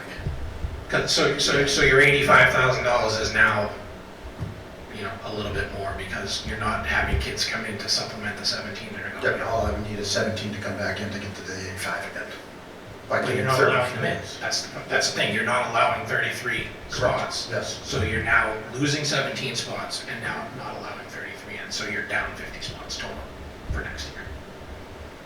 No, I'm only down 17 still. This number is, this number could be 90. It doesn't matter really what that number is. You know, if we lose 17 and replace 17, we're not losing anything, we're breaking even. At this point, we're not allowing 17, and because we just voted to not allow 33 spots. Correct. So therefore, you're losing 50 spots total. But we never had it. We never had that money, so we never really had, you know what I'm saying? Like, we never, that money wasn't in our budget. We're also assuming we're gonna get, and again, I think we would get 33 kids, but I think we're also we would. assuming we're gonna get, 10 seventh graders. We may not, we don't know, you know? And that's why we've We're not always losing, we're kind just- of left. No, but you're losing because you're not replacing the 17 that are gone, and you're not approving 33 spots to come in. I mean, I've said my piece on it. If it's members that have an issue with the numbers, have that discussion. I would like to see this come back up. I would, because, if we're not going to allow 33 spots, then to Dr. O'Neill's argument, then we may not be a school choice district if we're not allowing spots. So can I just ask another question, because I really am trying to understand where you guys are coming from. I'm trying to keep an open mind and hear like everybody out. So I've heard a couple of times tonight that test scores are down. Are we thinking that test scores are down because of the school choice kids that we're having in here? Are we thinking that our class sizes are too big because we're increasing? But if class sizes are too big, it could be because we have school choice kids coming in. That's part of your concern? We're giving extra spots, right, to our school choice kids. And we are, correct me if I'm wrong, the highest school choice district in the state, for like 250 kids, right? 230, 231, I think it said. Yeah. So, It's huge. but if we don't have school choice kids coming in, your thought is that it's not like we have any more students in Norton that would be coming in, correct? Because enrollment is what it is. So I guess what I'm asking that is because if it's a concern that school choice kids are taking up seats and test scores are going down, is that something, Jen, that you can speak to, as educators to that? And maybe the answer is no, I don't know. Yeah. I'm just trying to, No, sure, I think I'm it's a trying fair to question. understand. And I think, look, I will say it right now, I do not think because school choice kids are coming in, our test scores are going down. I know many of these families, there's a lot of kids who are my kids' ages who have school choiced in, who are great people, great families, and quite frankly, great friends, I think the issue is you're not, I just don't think the $1.1 million for two, and again, that's 231 times 5, is actually a revenue source. I want to know how much are we paying out in, whether it be teachers, special ed services, X, Y, Z, of how much that's actually costing us. Now again, back to Dinesh and Dan's point, well, we're not going to cut a teacher, we're not going to cut this, we're not going to cut that. Well, that's because we've done this for 12 years now. If you put a freeze on it, in our kindergarten class, which right now is our smallest one, I believe, in out of all 13 grades, if you will, and all of a sudden Norton's enrollment starts plummeting down a little bit, now there might be the ability to say, hey, let's get 1, 2, and 3 grades together. Let's make sure we, our class sizes can stay under 20, So, and again, I don't, from a teacher standpoint, I think classroom management and having 29 kids in a class to 20 kids in a class really depends on the teacher, more than anything. Studies suggest that as well. The teachers kind of say differently. They want fewer kids in their class, So I feel like by adding more caseloads, we keep hearing about caseloads from our special educators, that they're overworked, underpaid, they're getting way too many kids, they can't service them all. We're pulling, Mrs. Farley out of the JCS to go cover another class. Like, we're putting more and more on it by saying, well, sorry, but we're pulling in money. That's my thing. And again, I've never seen that money and that breakdown actually happen. So that is my biggest thing. So is there a happy medium then for kind of our division and the board right now, for Jen, you to pull this information together so that we have, facts before? So last year when we shared with you guys, we took some sample students and shared all that information with you. And then we showed you, I think we had 6 or 7 students, and I think 1 was a negative and the other 5 or 6 were all positives. We can do that. And I'll be honest, it's going to take a lot of time for us to do that. And if we had been asked for that information, we would have tried to pull it together. And if I knew that this is what, like, we were going to have nothing versus You know, something, look, we can try to get that info together to you. I think, you know, Dan's point about things compounding. So if we freeze school choice right now, next year you lose 85,000. The year after that, you lose 180 because you lose the 85 that you lost the year before because you didn't backfill any kids, plus you lose the 95 you were supposed to lose the year before. The year after that, you lose 295. The year after that, you lose 405,000. In that 4 years, you lose close to $1 million because you would have gotten that money for 4 years in a row. And so, I know it can't just be about the money, but when you're laid off 29 people last year, it has to be a little bit about the money. So, if the committee would like us to, we can table this until the 16th. I will be honest that I don't know that if we can pull all that data by the 16th. We might need the first May meeting. And I need Pam. Pam's going to have to help me look at the policy because I know we updated the policy to have sooner dates this year than what we had in the past. So we might need to take this vote on by the 30th. So I will look at that and confirm that. And so it's up to you. If you guys are comfortable saying let's do 5, 5, and 5 from grade 7 to 10 like we did last year, but that's not the vibe I'm getting, so. Yeah, I kind of agree. So I don't know, I mean, I guess, you know, we're definitely going to need more information one way or another, so I don't think a vote right now is really necessary. I think it would be smart to kind of have everybody think about it, kind of get back if you have numbers, and then, again, from admin standpoint, I don't know how fast you're going to be able to pull things together, but, you know.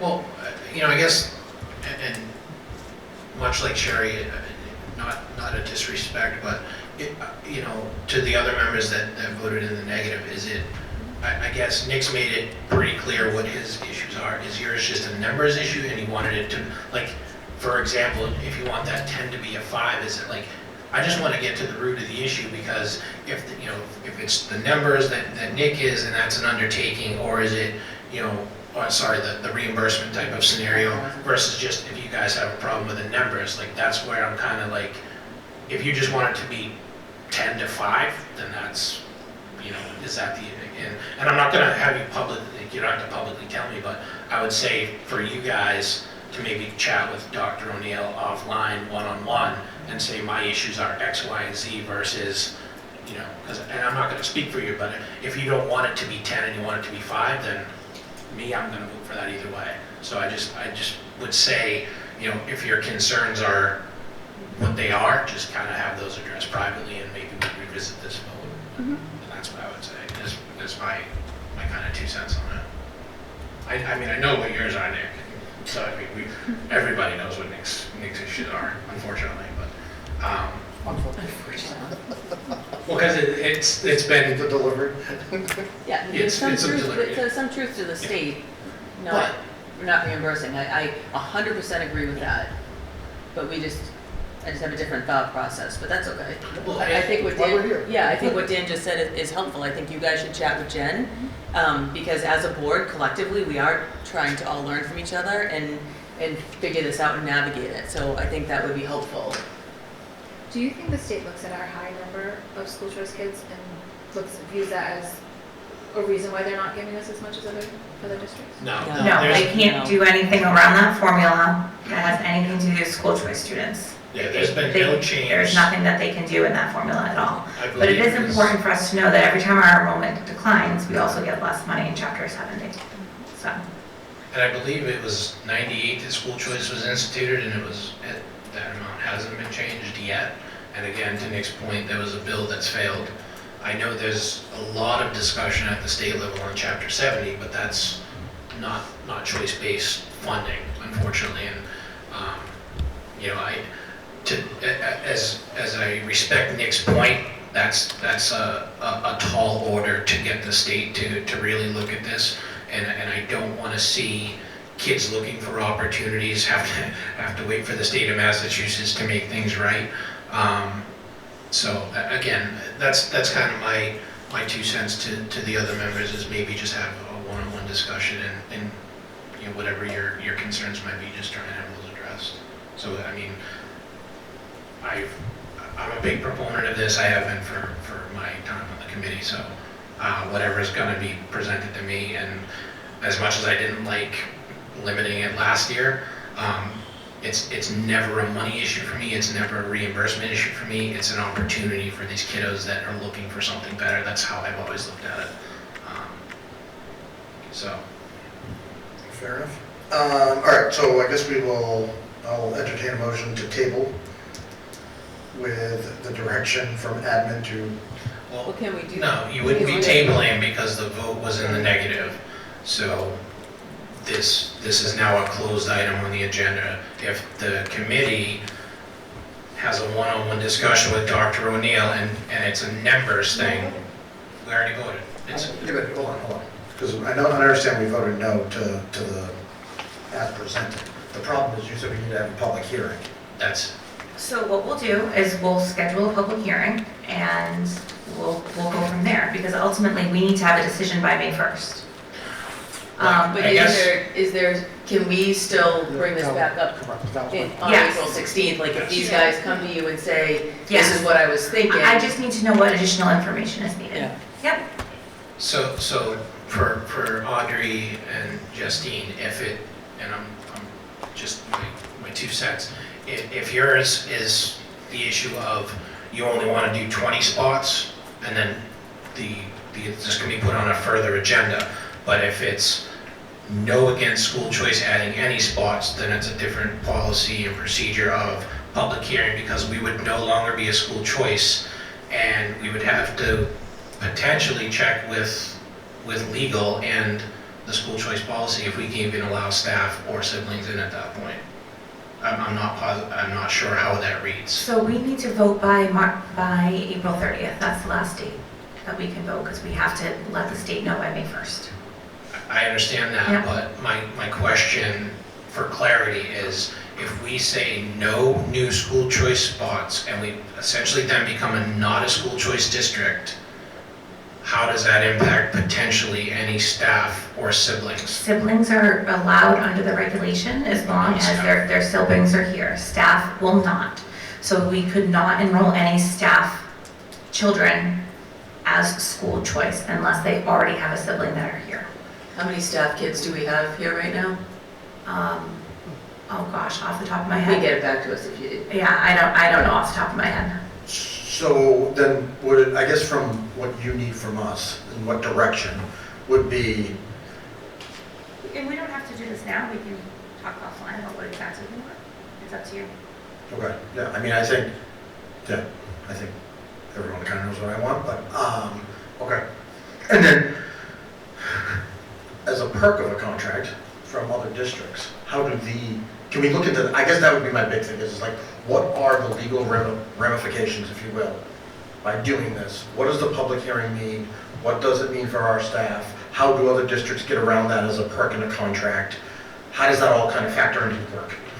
So it would be you could put it in the contract, but you would not be collecting any tuition for these students. It would be, you would not be bringing in any income.